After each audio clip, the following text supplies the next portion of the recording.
Hello cher ami expert, comment ça va? Voilà, c'est maintenant que je fais mon sport parce que j'ai eu un petit mal de tête le matin, je sais pas pourquoi. Donc c'est maintenant que je fais mon sport. Et comme d'habitude, tu sais, quand je fais du sport, je te dis j'ai toujours quelque chose pour toi. Et là, aujourd'hui, je vais te parler de quelque chose de super important. Une chose que tu peux appliquer très simplement à ton business, à ce que tu as l'habitude de faire. Vraiment, écoute bien cette vidéo. Parce que tu sais, des fois, il y a des choses comme ça que je dis tout de suite et peut-être tu ne te rends pas compte de l'importance. Mais il faut que tu écoutes ça. Tu sais, pour toi qui me connais bien, tu sais que je vais très souvent en Chine en fait.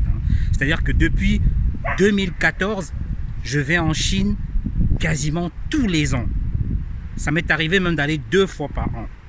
2 fois. Mais j'y vais tous les ans. Mais depuis la crise du Covid, voilà, c'est un peu plus difficile de voyager, donc j'y suis pas allé. Donc moi, il y a justement des choses qui m'ont surpris en Chine. Mais la chose qui m'a surpris, c'est ça, c'est que déjà la première fois, la première année où on arrive, parce que maintenant je suis habitué, je sais comment ça se passe. Mais quand tu arrives, déjà tu es accueilli dans l'hôtel. Tu es accueilli comme un prince. C'est-à-dire que nous, on venait à l'hôtel, on était accueillis. Et à chaque fois qu'on sortait, on allait vaquer à nos occupations, on avait des activités à faire. Quand on revenait, tous les soirs, on avait un petit panier à fruits en fait. Un panier à fruits qui nous était réservé. Juste pour nous dire bonne arrivée tous les soirs. Ça c'est plaisant, ça fait plaisir. Tu vois? Pour encore te dire, c'est que quand je vais en Chine généralement, puisque la première fois on était allé, on était un petit groupe. Quand on va en Chine, généralement, c'est pour faire des visites d'usines, pour aller rencontrer des partenaires. Donc nous, qu'est-ce qu'on a fait? C'est qu'on a justement fait appel à une entreprise on avait envie de visiter en fait l'usine. Donc ils nous ont donné leur accord. Et la veille du jour où on devait faire la visite, comme par hasard, ils nous appellent à l'hôtel. Ils appellent à l'hôtel en disant « Est-ce que vous serez bien là demain pour la visite ?» On leur dit « Oui, bien sûr, on sera là demain. On sera là demain pour la visite. » Et donc le lendemain, on se prépare, on s'habille, on descend à la porte de l'hôtel. Qu'est-ce qu'on voit à la porte de l'hôtel? Un minibus. Et ça, c'était le minibus. Attention, c'était le minibus de l'entreprise qui nous attendait déjà justement à la porte de l'hôtel. Et à l'intérieur, il y avait qui? Il y avait l'une des responsables de l'entreprise qui nous attendait là, dans le bus, et qui nous a fait un gros sourire comme ça. Et dans le bus, on avait mis des petites bouteilles d'eau. Tu avais des petites bouteilles d'eau comme ça là pour se rafraîchir, ainsi de suite. Je ne sais pas si tu vois le niveau d'accueil. Et donc, quand on rentre dans le bus, on continue, on avance, puisque la distance entre, on va dire, l'hôtel et l'entreprise, c'était à peu près quoi? À peu près 1 heure. 1 heure de temps à peu près, oui. Donc, pendant qu'on avançait, elle nous fait la visite de la ville. En fait, finalement, elle voit un petit peu les guides touristiques. Elle nous explique un peu la ville, elle nous explique des choses, mais vraiment avec une telle sympathie. Et donc, quand on arrive à l'usine, on a trois jeunes salariés qui nous accueillent, vraiment avec tout le sourire, qui nous accueillent. Et on nous emmène dans une salle. Dans cette salle, on nous propose du thé, des petits gâteaux. Et la grosse surprise, c'était quoi? C'est que puisqu'ils s'étaient renseignés un peu sur nous, ils savaient que justement nous étions d'origine camerounaise. Quand on arrive, qu'est-ce qu'on voit?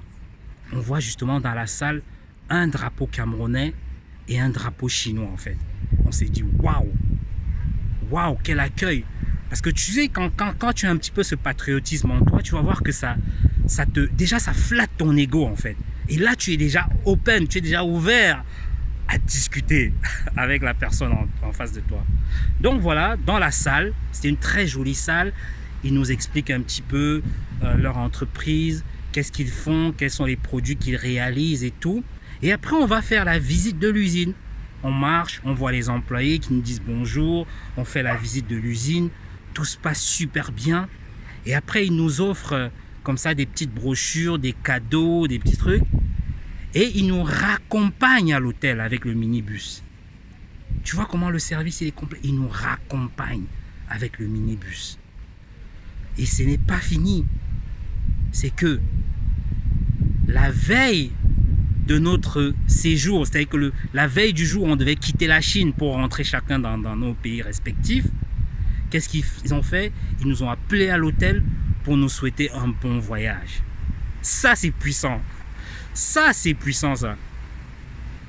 Pourquoi est-ce que je te raconte ça?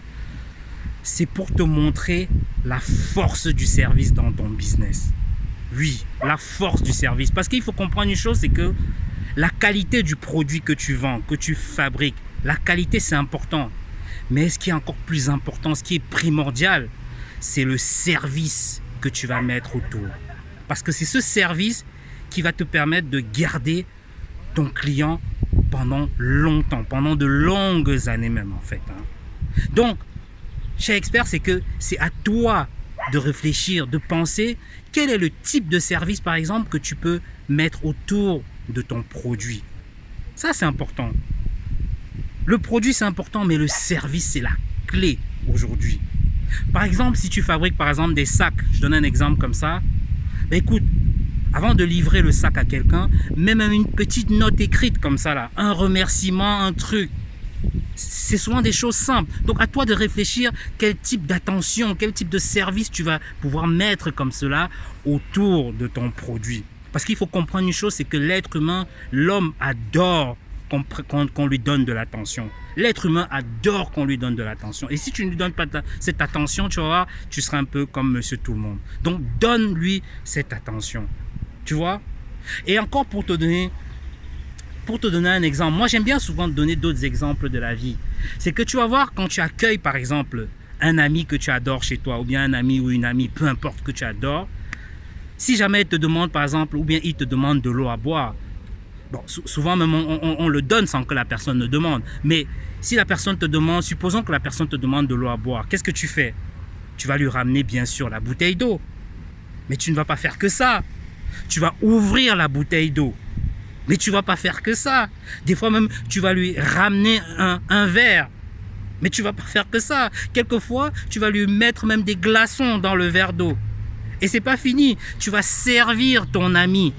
Tu prends la bouteille, tu lui sers. Qu'est-ce que tu fais des fois? Même tu lui ramènes même une nappe pour poser tout ça dessus. Et même, si tu as même des cacahuètes, des petites choses à grignoter, tout ça, tu lui redonnes tout ça. Tout ça sans que la personne n'ait rien demandé. La personne a demandé juste un verre d'eau, en fait, tu vois. C'est comme cela que tu dois penser ton service client. C'est-à-dire que tu dois délivrer un service qui soit complet, en fait. Parce que quand tu délivres un service complet, quand tu vas au-delà des attentes de ton client, c'est ça. C'est qu'il faut que tu ailles au-delà des attentes de ton client. Le client se souviendra toujours de toi. Il va toujours se souvenir de toi. Parce que, pour revenir à cette histoire en Chine, c'est que nous, qui étions en Chine, pendant notre séjour, on n'a pas acheté grand-chose dans cette usine. Mais quand nous sommes rentrés dans nos pays respectifs, on leur a fait des commandes, plusieurs commandes. Jusqu'aujourd'hui, je continue toujours à faire des commandes dans ces entreprises-là qui m'ont donné un service de qualité. J'ai même recommandé, jusqu'aujourd'hui même, je recommande même justement à beaucoup de personnes ces entreprises-là. Parce qu'elles m'ont fourni un service de qualité. Elles ont réussi comme cela à me fidéliser comme ça pendant plusieurs années. Tu vois? Pourtant, si elles ne mettaient pas tout ça en place, elles seraient comme une entreprise lambda. On serait venu, on aurait visité et on serait parti. Non! Ces entreprises savent mettre en place le service autour. Donc, cher expert, il faut que tu retiennes ceci. Et ça, c'est primordial, c'est capital. C'est que de nos jours, aujourd'hui, le service, c'est ça qui fait la différence. Le produit, c'est bien, mais le service fera la différence. Et plus tu vas dépasser les attentes de ton client, plus tu vas le surprendre et plus tu vas le fidéliser à très long terme. C'est cela qui est la vérité. Oui, c'est ça qui est la vérité. Et ça, je te le dis, applique-le et tu vas voir. Donc si tu vends des sacs, comme j'ai dit, si tu vends des trucs, ne vends pas juste le sac en one shot comme ça. Non, c'est pas ça. Mais réfléchis au petit service que tu vas mettre autour. Flatte l'ego de ton client. Tu vas voir que tu resteras dans sa tête à très long terme. Si tu connais même sa date d'anniversaire, fais-lui des surprises. Tu peux même avoir des petits coupons de réduction que tu peux lui faire.